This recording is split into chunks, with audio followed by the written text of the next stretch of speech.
Second of our video devotionals at Calvary Baptist Church of Burbank. Today I'm looking in John's Gospel and the prologue, which is one of the richest passages in the whole of Scripture. And in chapter 1 and verse 14, and hopefully you'll be familiar with this, it says that the Word became flesh and dwelt among us, and we have seen his glory as of the only Son from the Father, full of grace and truth. And in that verse, we're told that specifically that the apostles saw the glory of Jesus. And glory is a key theme. Like all really the themes in John's Gospel, they find their genesis in the prologue, as far as John goes anyway, and typically have roots going way back into the Old Testament.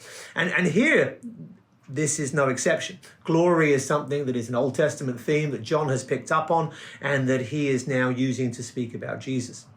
And what I want to talk about in this regard is the fact that when we look at gospel parallels, the different accounts in various gospels, sometimes we're more focused on the differences. Sometimes we're focused on the similarities. But what's not so often done is focusing on the complete omissions. What's fascinating to me, and this kind of struck me a few years ago, is that in John's Gospel, this theme of glory that begins in chapter 1 and verse 14 continues right the way through the Gospel. And the glory of Jesus Christ is a crucial theme for John. And yet, John is the only Gospel writer that omits the story of the Transfiguration.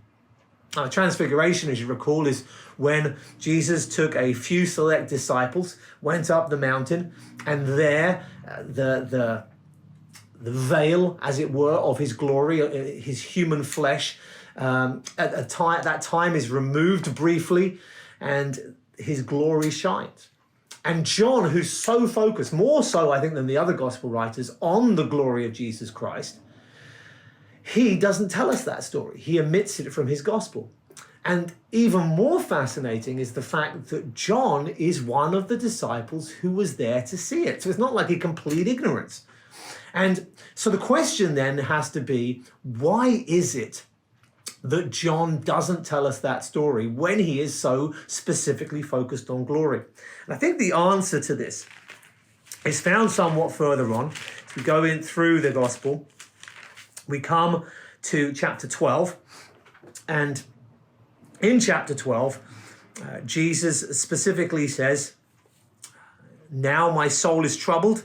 What shall I say? Father, save me from this hour?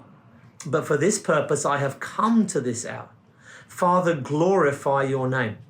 So Jesus is troubled. His death is coming, and there is in his humanity the struggle with that. And he says, "What shall I say? Father, save me from this hour." That's the question. Shall I say, I don't want this? Shall I say, let's not do this? And he says, no, but for this purpose, for this hour I have come. He says, for this purpose I have come to this hour. And then he says, Father, glorify your name.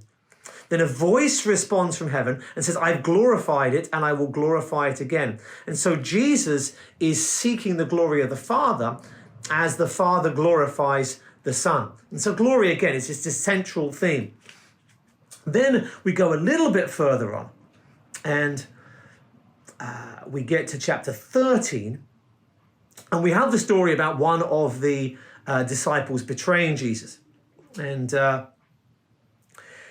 we're told by means of the passing of the food to him, the bread to him, that it's going to be Judas. And in verse 28, now at this table, no one knew why he had said this. Some had thought Judas, because Judas had a money bag, that Jesus was telling him, buy what we need for the feast or give something to the poor.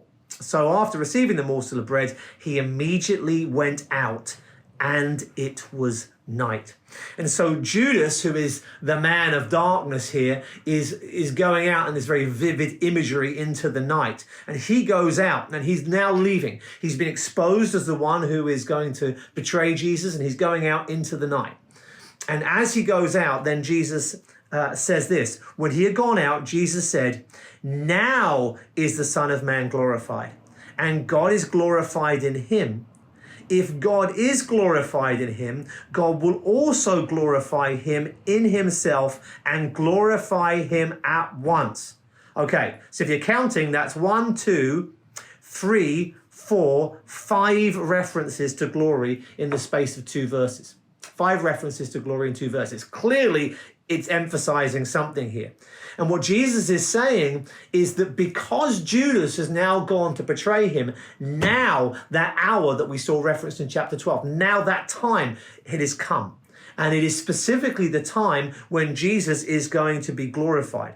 Jesus is going to be glorified, and God the Father is going to be glorified through the glorifying of Jesus. And so there will be this glorifying of the Father and the Son through what is to come, which is the cross. And I think that really, going back to chapter 1 of John, that's the reason why John omits the story of the Transfiguration. You see, in the other gospel accounts, we see the glory of God right from the beginning. There, the shepherds are on their hillside watching their flocks, and then the glory of God shines and to announce the birth of Christ. And with the Transfiguration, again, we have this bright, shining glory of God. But in John's gospel, the glory of God is not seen in brilliance or in shining or in brightness. In John's gospel, the glory of God is seen in the cross. How so? Well, the answer, I think, is given to us back in chapter 1 and verse 14. It says, he became flesh, he dwelt amongst us, and we have seen his glory, glory as of the only Son from the Father, full of grace and truth. Many commentators, and I agree on this point, think that the reference to being full of grace and truth is a reference, grace and truth, to the characteristics, the attributes of God as described in Exodus chapter 34. And when God revealed himself to Moses, he speaks of his character. He says, I am Yahweh, I am Yahweh. And Moses wants to see his glory. And in that wonderful passage, and maybe we should go back to that another time, but in that wonderful passage, the name of God, Yahweh, the glory of God, and the character or the attributes of God are all pretty much synonymous in Exodus 33 and 34. Moses wants to see God's glory, and God says, right, I'm going to show you my glory. And in showing him his glory, he proclaims his name, and he shows him, the text says, his goodness. And here, Jesus is full of grace and truth. There's no one or nothing else that has more grace and truth than Jesus. He is the fullest expression of grace and truth. These terms, I believe, referring to the covenant-keeping love of God as expressed in Exodus 34. And so, Jesus is glorified through his character. We've seen his glory because he's full of grace and truth. It is through his character that his glory is revealed. And nowhere is the covenant-keeping love of God seen more clearly than on the cross. And so if John were to allow stories of the glory of God in an Old Testament sense, the bright shining light and what have you, then it will detract from his point, which is this: if you want to see God in all of his magnificence, if you want to see God displaying his glory in the most fantastic way, then look at the cross. The cross is the place where we see the faithfulness, the truth, the grace, the goodness, the mercy, the kindness, the long-suffering of God. His character is revealed there like nowhere else. And John in his gospel takes us on that journey where he tells us at the beginning that that they've seen his glory, and he takes us on this journey so that we too can see his glory as we go to the cross.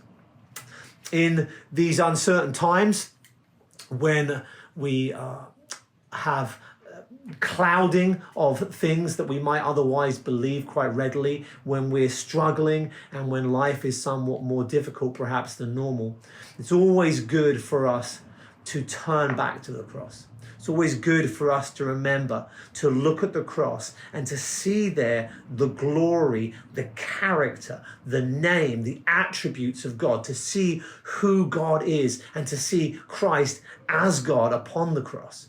And as we see God there, we know he can be trusted and we rest in him.